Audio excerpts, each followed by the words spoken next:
السلام عليكم ورحمة الله وبركاته. أهلا بكم في فيديو جديد من قناة قلب الثالثة شمال.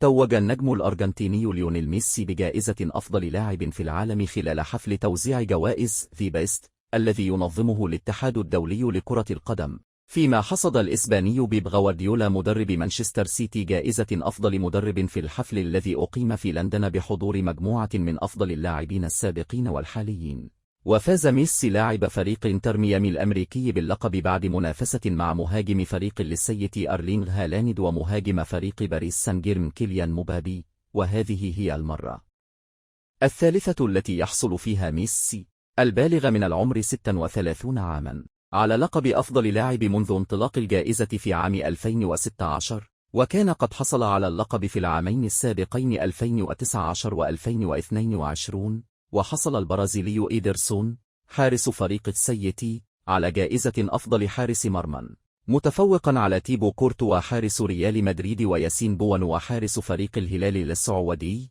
لو عجبك الفيديو واعمل لايك واشترك بالقناة ليصلك كل جديد.